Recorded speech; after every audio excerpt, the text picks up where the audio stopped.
continuando con agenda parlamentaria, 12:56, vamos a pasarles a ustedes la sesión del Grupo de Trabajo, Desarrollo Regional y Gestión de Conflictos Sociales, desarrollado en la sala Marta Gelioran Pérez Treviño. A continuación, adelante. Muy buenos días a todos los presentes. A falta de la presencia de la congresista Aramayo, que se encuentra dedicada a salud interna en la clínica, y también con la ausencia del congresista Osías, voy a comenzar esta sesión ordinaria saludándolos a todos ustedes, siendo las 10:06 de la mañana del viernes 8 de marzo del 2019, en la sala 4 Marta Gelioran del edificio Víctor Raúl Aya de la Torre. Damos inicio a la primera sesión ordinaria del Grupo de Trabajo, Desarrollo Regional y Gestión de Conflictos Sociales. Antes de iniciar de la sesión, voy a pasar a la sección informe. Solamente va a ser como información a la falta de los congresistas ya mencionados. Y quiero informar también que en el marco del plan del Grupo de Trabajo relacionada a la gestión para la solución de los conflictos sociales, se ha cursado diferentes oficios a los diferentes ministerios para que nos pueda dar informe y hacernos de conocimiento los avances que está realizando o que tiene las entidades correspondientes. En este momento vamos a darle pase al doctor Rolando Luque para que pueda pasar como sección informe y nos pueda informar de los conflictos que ya vienen desarrollando en la institución. Y dejamos con la palabra a la doctora Luque para que nos pueda dar el informe. Gracias, doctor. Tiene la palabra. Muchas gracias, congresista, por la invitación y por el gusto de compartir con ustedes alguna información elaborada por la Defensoría del Pueblo. Pero antes, permítame saludar a las damas presentes en este día. Si tenemos la presentación, puedo desde aquí manejarla. Vamos pasando, por favor, las láminas. Quisiera, en principio, recordar que la Defensoría del Pueblo es una institución que supervisa a la administración pública y que defiende derechos fundamentales, y que en ese marco ha desarrollado un marco conceptual y una estrategia para intervenir en los conflictos, teniendo en cuenta que en estos casos se suelen afectar derechos fundamentales. En principio, los derechos que tienen que ver con las demandas planteadas por la población, donde está, por ejemplo, contaminación ambiental en un significativo número, derechos laborales, derechos de acceso a información, etc. Todos estos derechos que son expresados de manera natural por la población a través de sus demandas y en movilizaciones y actos de protesta, algunos de ellos transgreden la ley y se convierten en actos violentos, tienen detrás de sí un conjunto de derechos, pero también con ocasión del mal manejo del conflicto se pueden afectar otros derechos. Por ejemplo, el derecho a la vida, a la integridad física, a la tranquilidad, a la paz, a la propiedad pública, privada, ¿no? Esa es una de las justificaciones de nuestra intervención. La segunda justificación es que en los conflictos sociales se afecta también la gobernabilidad democrática. La autoridad elegida por el pueblo queda en entredicho si es que es en cierta forma la que causó el conflicto o si es que no cumplió con sus responsabilidades para manejarlo adecuadamente, en los tres niveles de gobierno y también en otras instituciones estatales. En tercer lugar, la conflictividad social también puede afectar el desarrollo del país. Grandes inversiones, significativas inversiones que pueden dar mucho empleo a trabajadores, pago de impuestos, desarrollos colaterales en determinadas zonas, políticas de responsabilidad social, etcétera, también se pueden ver frustrados cuando se presenta un caso de violencia en el conflicto. Y en cuarto lugar, la justificación también viene por el lado de que debemos todos contribuir a una cultura de diálogo. Es decir, las respuestas violentas a las demandas sociales o las demandas mismas expresadas violentamente van remarcando o reforzando conductas violentas absolutamente indeseables en el marco de una democracia. Entonces, con estas justificaciones, hace 15 años la Defensoría del Pueblo desarrolló una política institucional para intervenir en conflictos sociales, en un momento en el que no había en realidad en ninguna entidad del Estado ninguna capacidad instalada en el tema. Entonces, en ese sentido hemos hecho una contribución importante, empezando a monitorear la conflictividad, porque no se puede decir nada acerca de los conflictos si es que uno no diseña un mecanismo de modo tal que pueda estar permanentemente recogiendo información a nivel nacional. Y eso fue el sistema de monitoreo, y es el sistema de monitoreo y alerta temprana de la Defensoría del Pueblo, que cada mes presenta un informe de más de 100 páginas con información muy detallada sobre cada uno de los conflictos que nosotros logramos registrar, calificar, evaluar, analizar, ¿no? Y para eso aprovechamos que la Defensoría tiene 36 oficinas a nivel nacional, con personal capacitado para el recojo de información y también para intervenir como mediadores, facilitadores o como parte de los procesos de diálogo. Entonces, este sistema nos ha permitido vertebrar el trabajo en la Defensoría y arrojar unos números bastante fiables. Creo que en este momento, no estoy diciendo nada pretencioso, me parecen que los datos de la Defensoría del Pueblo en conflictos sociales son los más fiables para las investigaciones académicas, para las decisiones de políticas públicas, para las decisiones mismas de los distintos organismos que están puestos en cuestión dentro del conflicto. Entonces, en esta primera lámina lo que podemos ver es la evolución de los conflictos desde el 2004, cuando por primera vez la Defensoría del Pueblo hizo público su reporte, en marzo del 2004, ¿no? Eran 94 conflictos.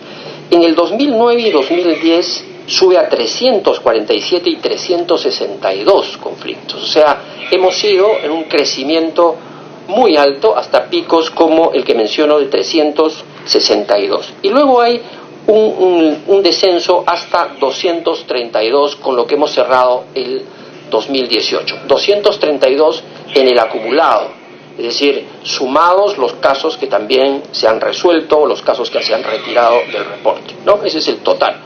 Porque estamos actualmente en 181 conflictos, ¿no es cierto?, que son los conflictos que en este momento entre latentes y activos tenemos en el país.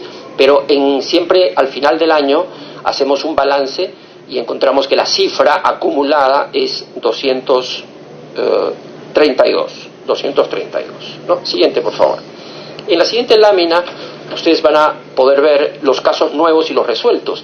Y ahí lo más notorio es que sigue siendo, como en otros años, los casos que se resuelven la mitad de los casos nuevos.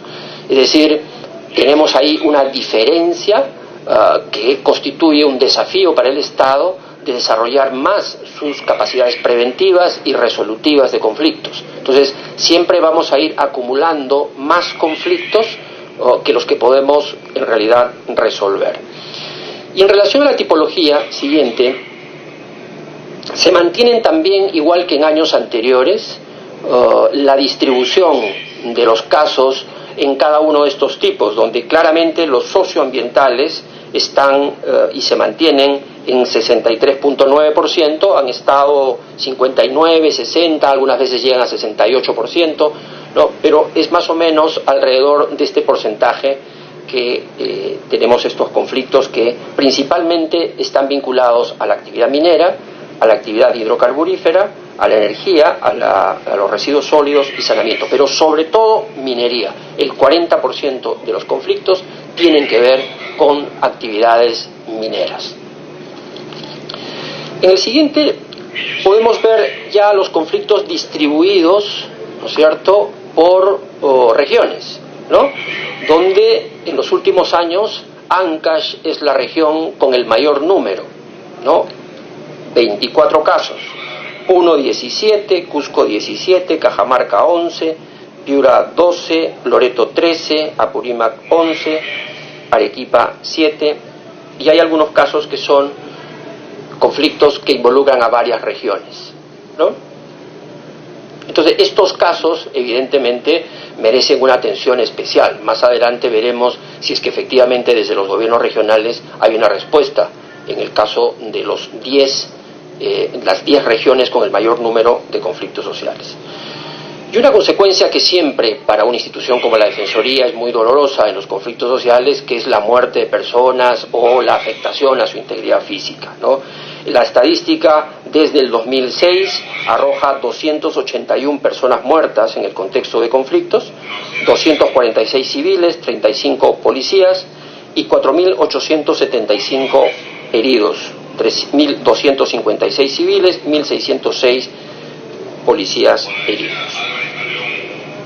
Al respecto, hemos trabajado en esto. El año 2012 publicamos un informe sobre violencia en los conflictos sociales con un conjunto de recomendaciones para la Policía Nacional, especialmente en relación al tema del uso de la fuerza, que sentíamos que en varios casos había sido desproporcionado, y participamos activamente en la discusión sobre la ley de empleo de la fuerza.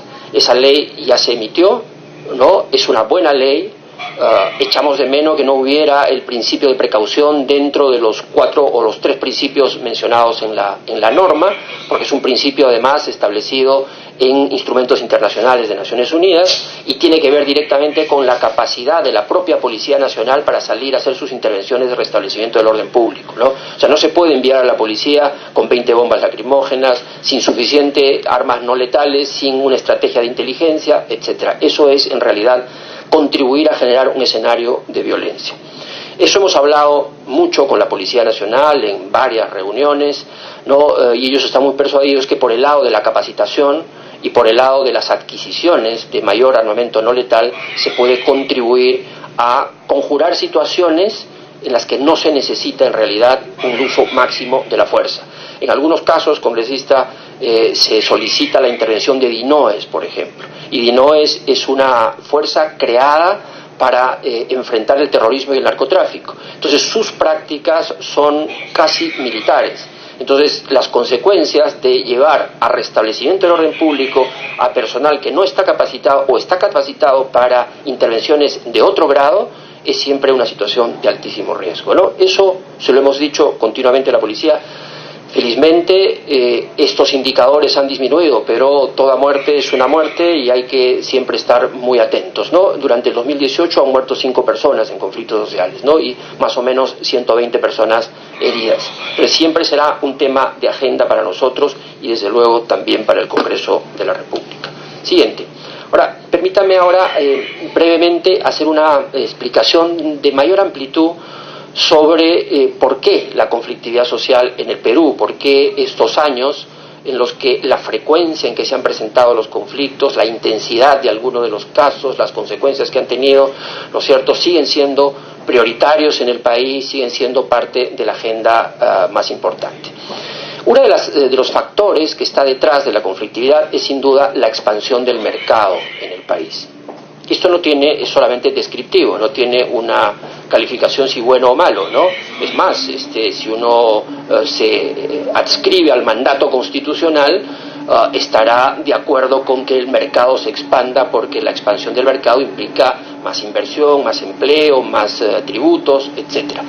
Sin embargo, en un país tan desigual como el nuestro, la expansión del mercado ha provocado el encuentro de actores múltiples y que además por primera vez se veían las caras entre sí, ¿no? Y con intereses muy diversos, intereses muy distintos, y era evidente que si unos vienen con una mentalidad muy moderna y otros se mantienen dentro de ciertas formas tradicionales de vida y de agenciarse sus propios recursos, esto iba a producir una tensión y eventualmente un choque, ¿no? Entonces la expansión del mercado, que es además una expansión extraordinaria en el país, ¿no es cierto?, impulsado básicamente por la minería. Los proyectos mineros ocurren en las provincias, en zonas donde los niveles de pobreza son muy altos y por consiguiente es altamente previsible que va a haber en algún momento un choque de intereses o un choque también de creencias culturales, ¿no? Siguiente. Hay desigualdades y exclusiones subsistentes, de esto no hay ninguna duda, ahí están los datos. La pobreza rural, por ejemplo, está en alrededor del 44%, es 3 veces más que la pobreza urbana. Eso es un dato que debe llamar la atención de todos los que desarrollan políticas en el país, ¿no? Las exclusiones de ciertos grupos sociales en el país. Estamos hablando de 55 pueblos indígenas reconocidos en el Perú, 16 familias lingüísticas que viven en espacios muy grandes, en relativo aislamiento y donde los servicios públicos no llegan, ¿no? Los niveles de pobreza en Daten del Marañón, por ejemplo, son altísimos y la presencia del Estado es casi inexistente. Entonces, ¿quién va a intermediar cuando se presente un conflicto? ¿Cuál es la institución? ¿Cuál es el representante del Estado democrático que va a asumir la responsabilidad de analizar un problema y de darle una respuesta al ciudadano? En muchos casos no lo tenemos, ¿no? Podemos ver, por ejemplo, en el reciente caso de Mayuriaga, donde ha habido un derrame de petróleo, una población de más o menos 130 personas, ¿no es cierto? Y allí prácticamente no había Estado, ¿no? Y la propia comunidad se negó a que personal del Ministerio del Ambiente y de Petroperú ingresaran para la remediación, ¿no? Porque se trataba de una afectación ambiental muy seria, ¿no? Un derrame bastante extendido de petróleo que podía afectar fuentes de agua, el bosque, etcétera.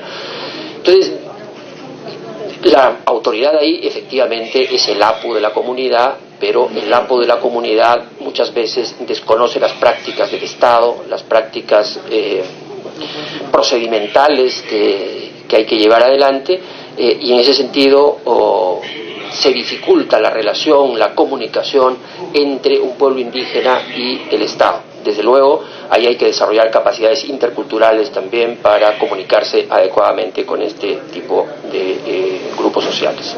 Y en tercer lugar, la debilidad de la institucionalidad democrática, ¿no?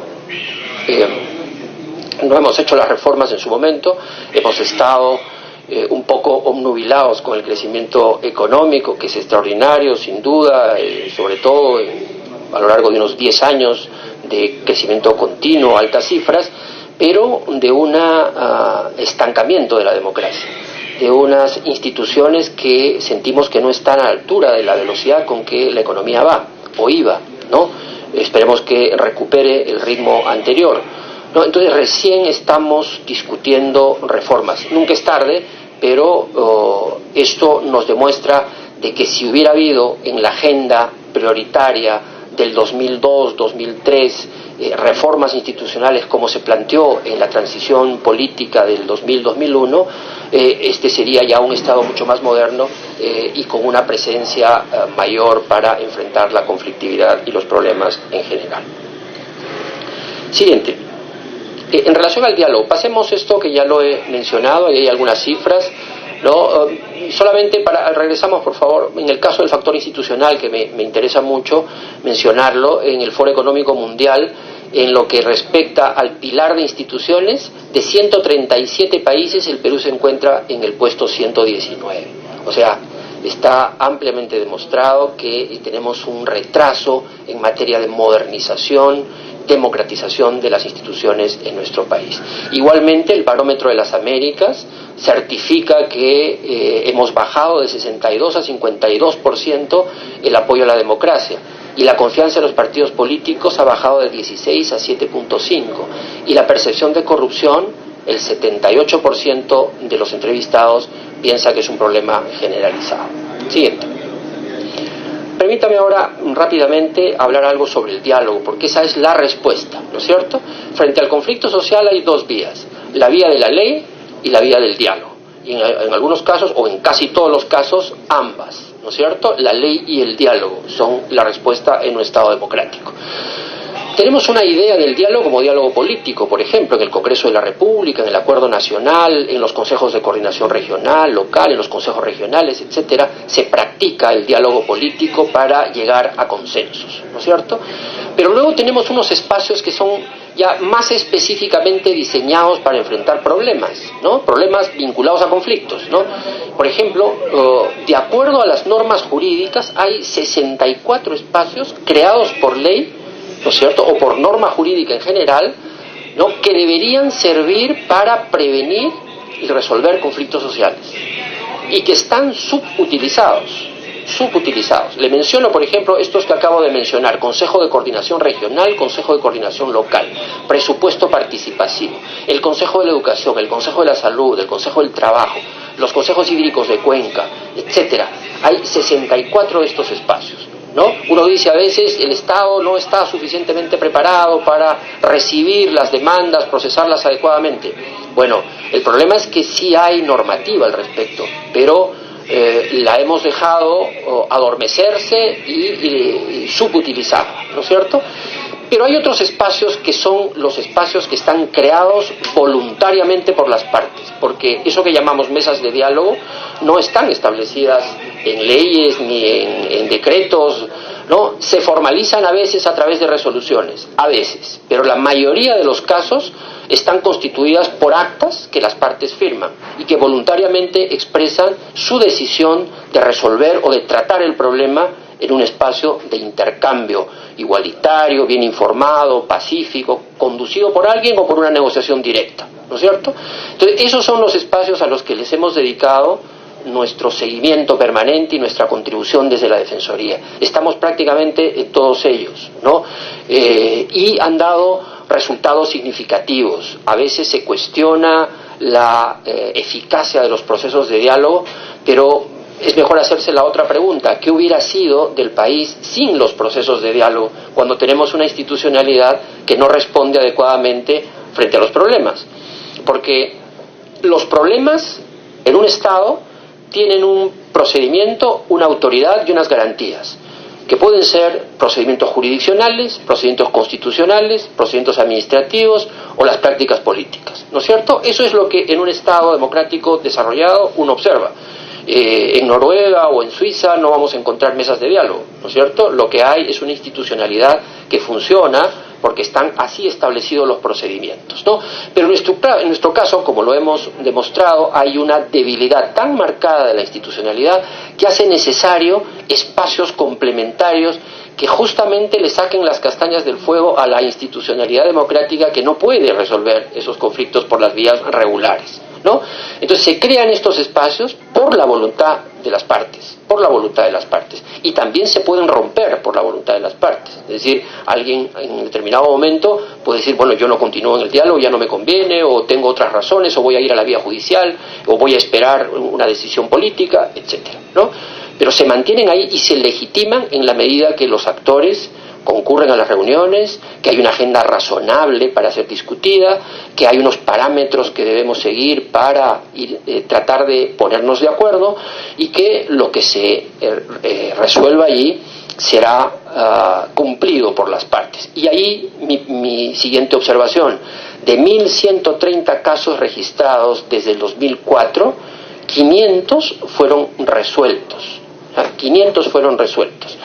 Pero vamos a ver enseguida, o sea, este es un dato bien importante, pero vamos a ver enseguida cuántos de estos casos, ¿no es cierto?, han sido honrados. Estas firmas han sido honradas, estos acuerdos han sido cumplidos, ¿no? Pero antes, veamos el diálogo por región. Ahí pueden ver también, evidentemente, mientras más casos de conflicto hay más posibilidades de abrir espacios de diálogo, ¿no? Siguiente. Y hay otras formas también, los actos administrativos y judiciales. Siguiente, por favor.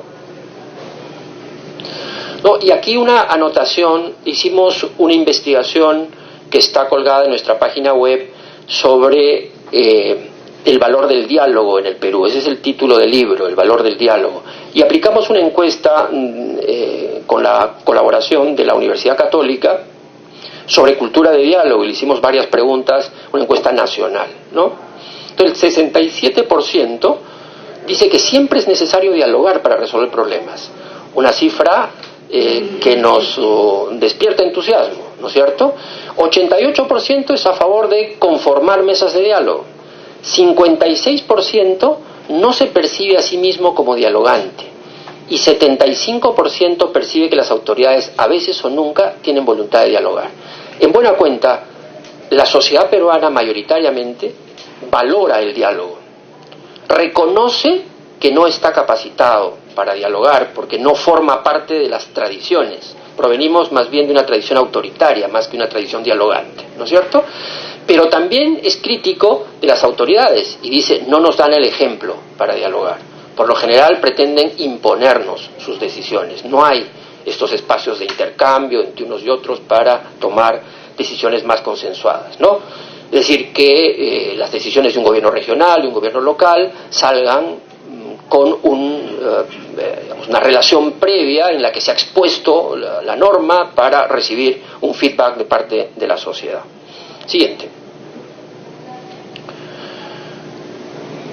Entonces, en la respuesta frente a esto, como hemos dicho, el diálogo y la ley son la respuesta. Pero, ¿cuán organizados estamos para dialogar en el Estado peruano? ¿No? Desde 2004, como les mencionaba, donde prácticamente no había ninguna capacidad, había un equipo muy pequeño en el Ministerio del Interior que atendía crisis, ¿no? Solamente cuando ya la violencia llegaba al punto más alto, ¿no es cierto?, intervenía ese equipo, ¿no? Pero no desarrollaba una estrategia preventiva, no habían instrumentos para analizar conflictos, actores, problemas, procesos, actitudes, conductas, todo eso que constituye una disciplina especializada, que es la conflictología o la teoría de conflictos, que se enseña en las mejores universidades del mundo, ¿no?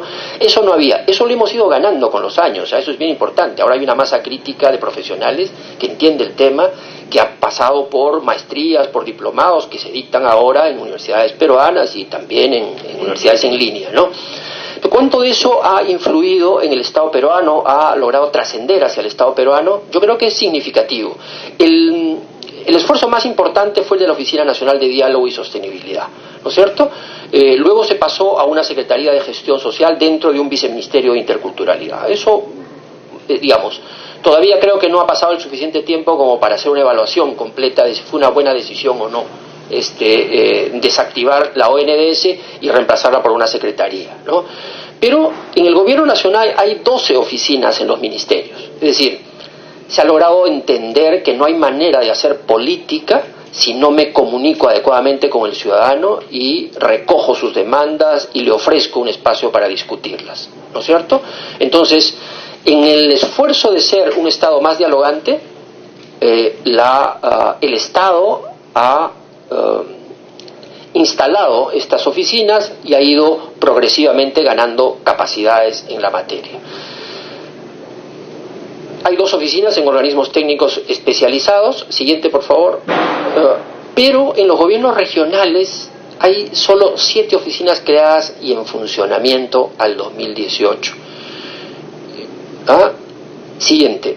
Y justamente como estamos en este grupo de trabajo que tiene que ver con el desarrollo regional, yo creo que transcurridos 2 meses de instalados los gobiernos regionales y locales, sería muy bueno que pudieran informar al país qué medidas han tomado en relación a su estructuración para enfrentar los conflictos sociales. Están organizados, tienen el personal capacitado, los instrumentos para entender el conflicto social e intervenir en él. Estas son buenas preguntas que creo que vale la pena que se respondan a tiempo, ¿no? Porque hay 6 proyectos mineros que empezarán a construirse este año. Hay proyectos que se empezaron a construir el año pasado, que están todavía en proceso de construcción, grandes inversiones, donde está Quellaveco, está la ampliación Toquepala, etcétera. Y ahora tenemos otros más, ¿no es cierto? Toromocho, Mina Justa, etcétera, inversiones muy importantes para el país. Y si bien la gran minería es competencia del Ministerio de Energía y Minas, los conflictos ocurren en las jurisdicciones de los gobiernos regionales. No pueden ponerse de perfil de ninguna manera.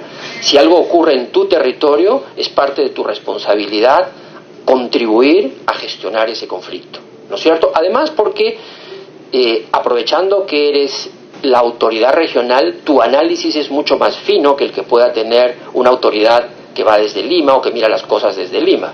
Ese análisis fino hay que incorporarlo a las reflexiones sobre el conflicto y ver la mejor manera de irlo atendiendo. Siguiente. En este gráfico, por ejemplo, ustedes pueden ver las oficinas de gestión y prevención de conflictos en las 10 regiones. Solo una queda. O sea, en los 10 departamentos donde hay el mayor número de conflictos, solo la oficina del Cusco viene funcionando en este momento. Lo demás ha quedado como en stand-by, ¿no? Y en algunos otros casos no se ha mostrado ningún interés o han sido claramente desactivadas, ¿no es cierto? Como si no tuvieran relevancia, prioridad, importancia, cuando las consecuencias en materia de derechos fundamentales, ¿no es cierto?, en materia de desarrollo económico son tan importantes para el país. Siguiente.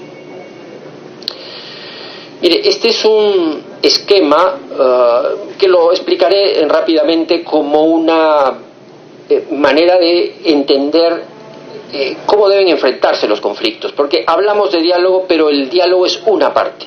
También está la acción política, la acción social, la acción judicial, las políticas públicas y lo que conversábamos hace un momento con el congresista, las reformas institucionales. Entonces yo le decía, si nosotros queremos ser testigos de una disminución sustantiva de la conflictividad social en el Perú, eso solo se va a ver cuando la estructura de intermediación de intereses sea más fuerte. Y eso implica reformas institucionales en el sistema político, en el sistema judicial, en el sistema administrativo, ¿no?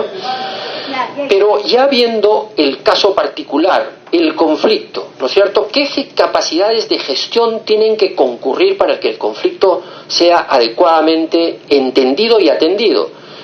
Tiene que haber, evidentemente, un equipo que investigue a los actores, que investigue los problemas, que investigue el proceso del conflicto social, su contexto, su historia, ¿no? Y esos son los equipos especializados que se pueden llamar de prevención, gestión, equipos de diálogo, etcétera.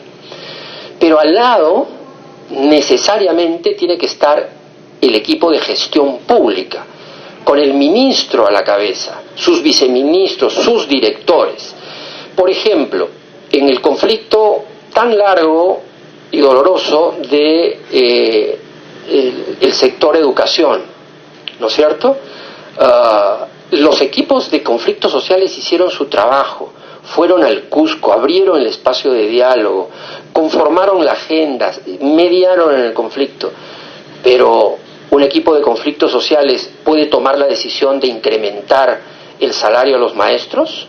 No, esa es una decisión política, es una decisión del ministro, del presidente del Consejo de Ministros, del presidente de la República, y esa decisión se retrasó tanto, ¿no es cierto?, que generó que el conflicto fuera más allá del Cusco, ¿no es cierto?, se expandiera a prácticamente todo el país con la intervención ya de otros SUTEPs, ¿no es cierto?, de regionales. Claro, eso es un caso complejo, si hay interés lo podemos conversar en algún momento. Pero es un ejemplo de cómo hay un distanciamiento entre la gestión del conflicto social y la gestión pública. No hay manera, el que decide que se construya un hospital, que se construya un puente, una carretera, una escuela, es el que tiene en sus manos las competencias legales para decidir, y eso está en la gestión pública, ¿no es cierto? Y a esto debemos agregarle otra gestión, que es la gestión de la seguridad. No nos reduzcamos únicamente a ver las intervenciones policiales como restablecimiento del orden público. No, no es solo restablecer, no es recuperar la carretera, no es recuperar la plaza, la calle. Es, sobre todo, garantizar el respeto a los derechos de todos. Y eso significa una intervención inteligente, una intervención muy cuidadosa de parte de la Policía Nacional, con un buen trabajo de inteligencia previo que le permita tomar decisiones atinadas, con personal capacitado que es capaz de controlarse en relación al uso de la fuerza, al máximo uso de la fuerza, que es sacar el arma de fuego, ¿no? Que dicho sea de paso, solo está permitido para defender la vida de terceros o la vida del propio policía. En ningún otro caso no se interviene en conflictos sociales frente a multitudes con armas de fuego, ¿no es cierto? No, para eso están las armas no letales, para eso están previamente las acciones disuasivas, etcétera. Hay todo un procedimiento en el Manual de Derechos Humanos aplicable a la función policial que tiene la Policía Nacional.